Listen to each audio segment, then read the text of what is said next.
Okay, so this is the first order differential equation, and it's definitely not separable. So the general form of this equation would be m n y prime plus m equals 0. And if we compare these two, we know that n is what's multiplied by the derivative, so that's cosine x, and m will be y sine x minus 1. Don't forget to move the 1 to the left, because the right hand side of the general form of the differential equation has to be 0.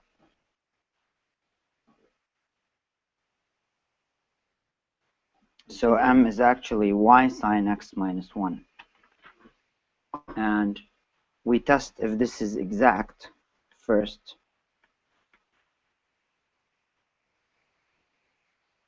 By seeing whether partial of m with respect to y is equal to partial of n with respect to x. But here you said this would m with the partial of m. So the partial of m with respect to y is sine x. And the partial of n with respect to x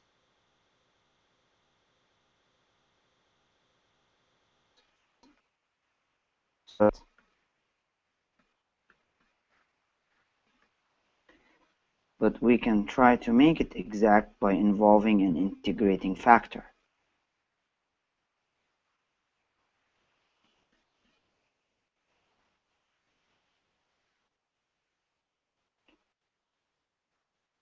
And we could do that. So we need here an integrating factor.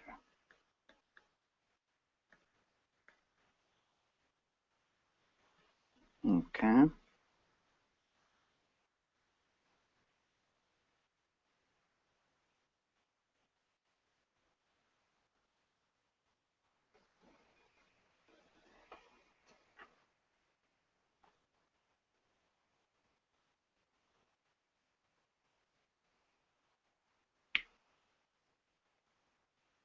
And the way we would get this integrating factor is, let's call that integrating factor lambda.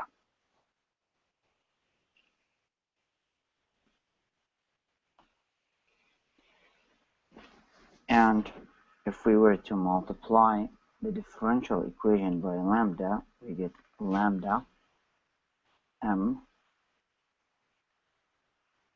dx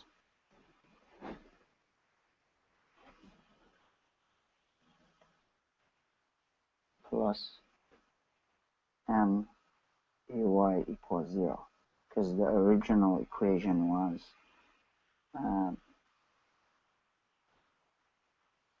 m gy over dx plus m equals 0. So we multiplied everything by dx.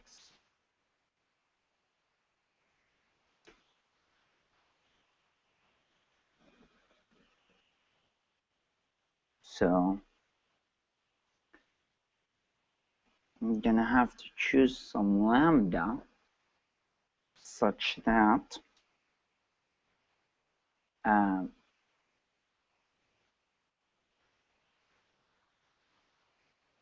the sum of this will just equal 0. Well, we know that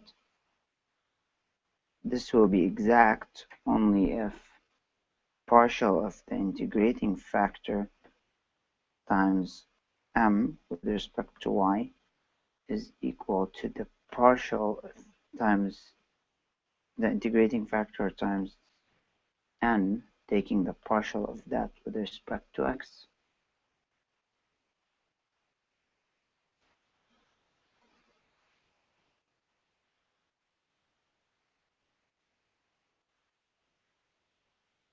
So now if we plug that back into the differential equation, we get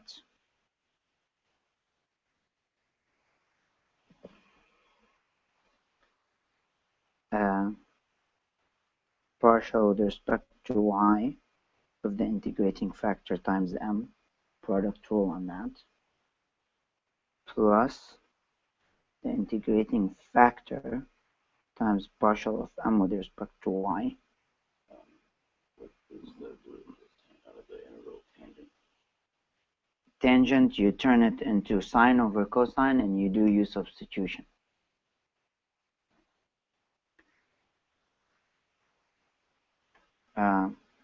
Minus partial of x,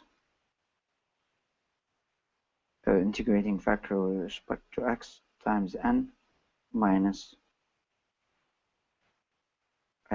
integrating factor times the partial with respect to x, and that equals 0. So we can collect now and factor out the integrating factor from this and this. So we will get mu y m minus,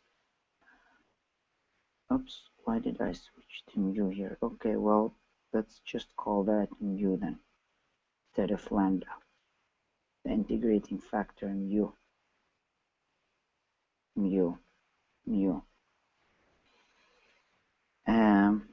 minus mu x times n plus mu into partial my minus partial nx, and that equals 0.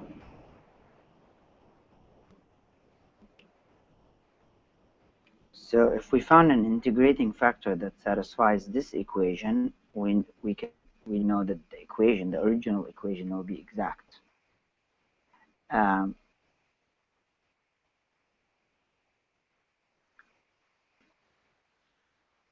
Now, if we assume that the integrating factor depends on x only, then, well, we can claim that.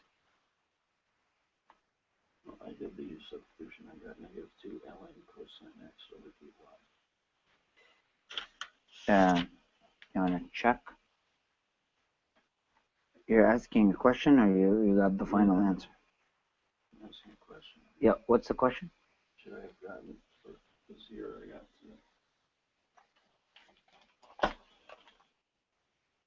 the m thing equal to that?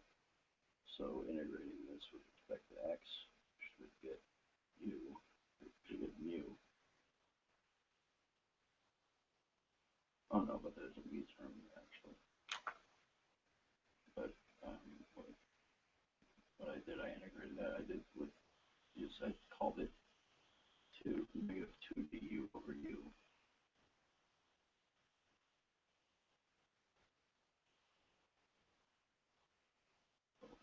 Over dy over dx. Like the dy. There is no dy over dx in n. Isn't yeah, and then this n as the dy. No. Look at the equation carefully. You said that was n because it had that's the one with The y prime is separate from n.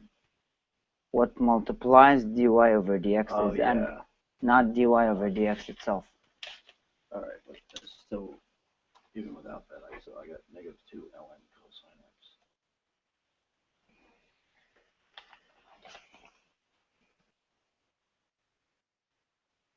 Yeah. All right, so that's a derivative of the integral.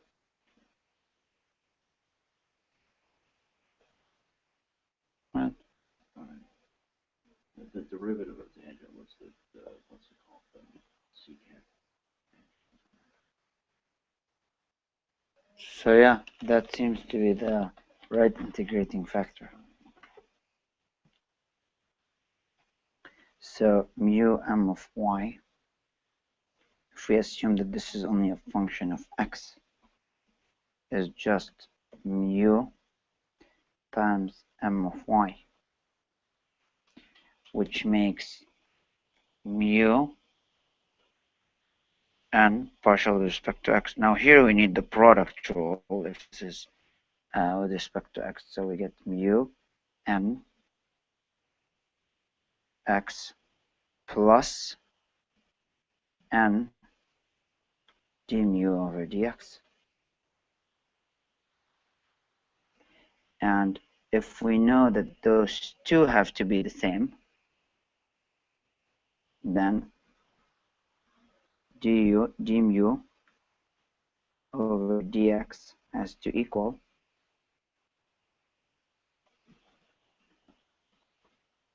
mu my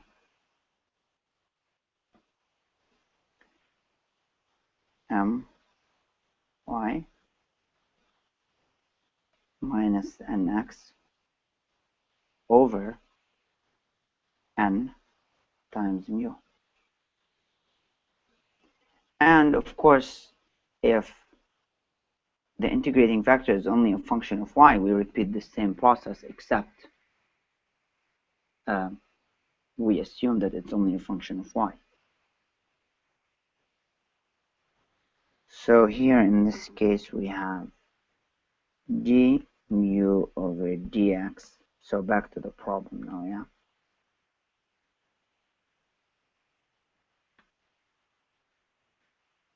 So now if we go back to the problem,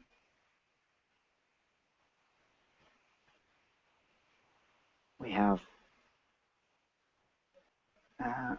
m of y is sine x.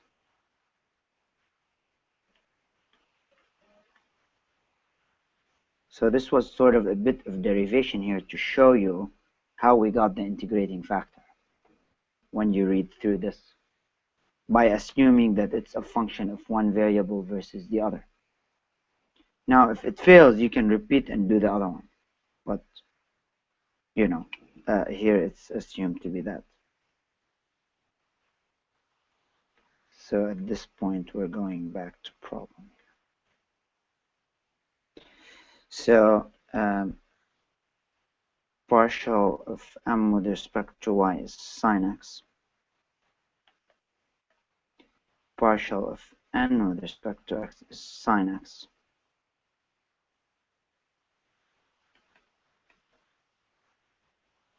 Over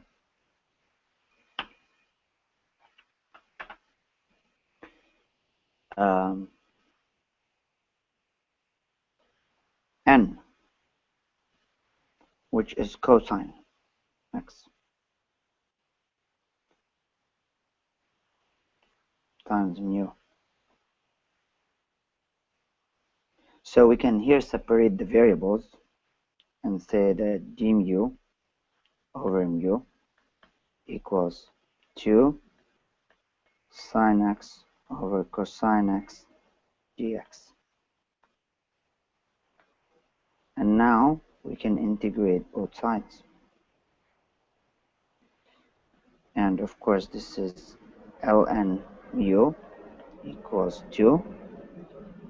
We can use u sub here, yeah, and we will get minus ln, because if u is cosine x, du becomes minus sine x dx, and this becomes just minus du over u, which is minus ln u, and then we have a 2 on the outside, so it just becomes minus 2 ln absolute value of cosine x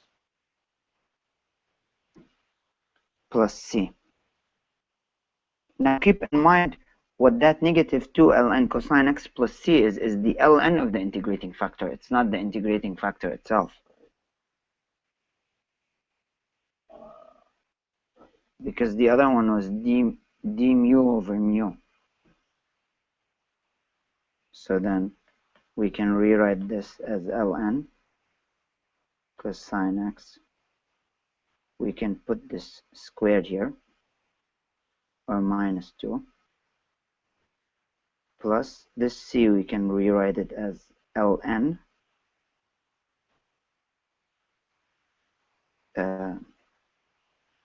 e to the c which is the same thing as c.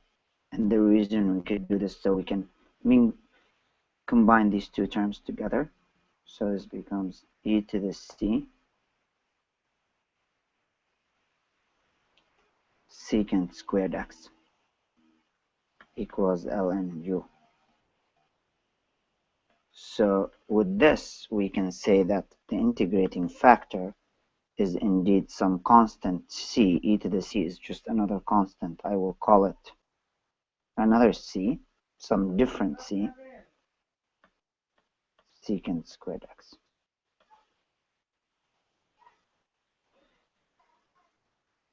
So we got to our integrating factor. And now having that integrating factor at hand, we can multiply the entire differential equation by that integrating factor. Yeah?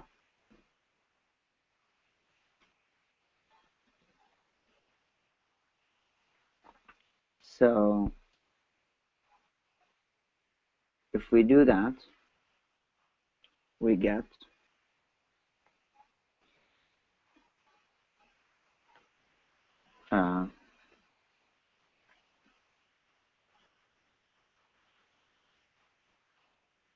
we don't really need the constant with the integrating factor. It's fine because we'll already absorb it into the rest of the differential equation. So secant squared x will be sufficient.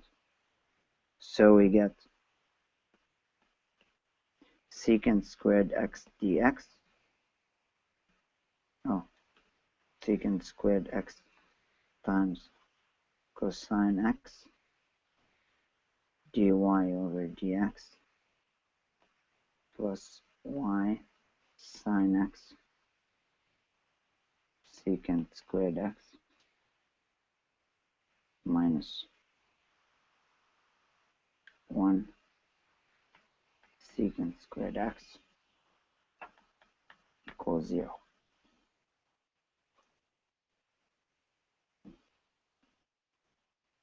Which would condense this to secant is 1 over cosine. So this becomes 1 over cosine x dy over dx plus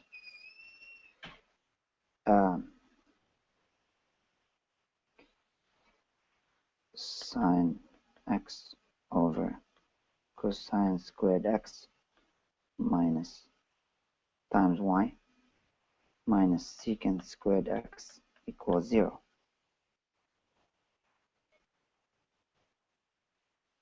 And of course, I could rewrite this as the product rule of y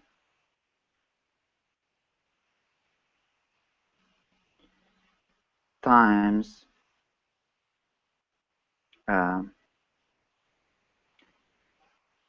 secant x.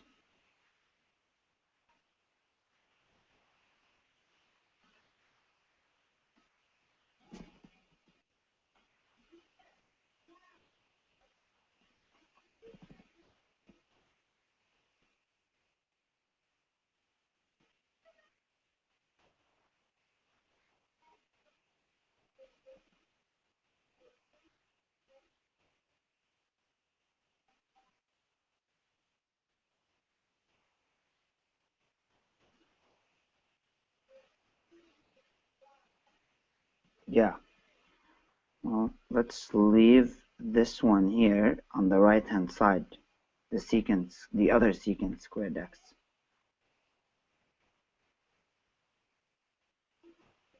So this will be y secant x d over dx. Because the product rule of this will get us this. So this will be y prime times secant x plus y times secant is secant tan, which is the same thing as 1 over cosine times sine over cosine, which is exactly what this top term is. So this turns out to be secant squared x.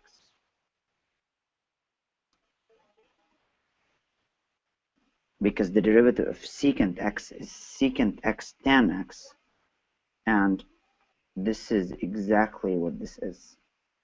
this is here is sine over cosine is tan x, and another 1 over cosine x, so that's secant x. And that's what derivative of secant x is. So the product rule on y secant x will get us exactly the right-hand side here. So d over dx of y secant x equals secant squared x. Okay, so now we can say, we can separate this and say, okay, I'm going to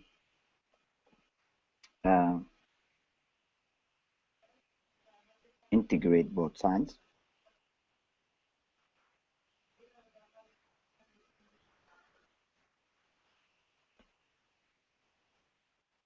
And by the fundamental theorem of calculus, the integral would cross out the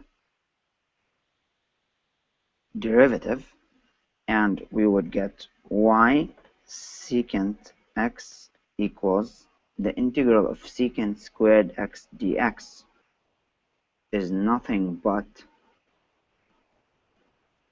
tan x plus c. Let's get the integrating factor. Okay. Oh, right. So once you have the integrating factor,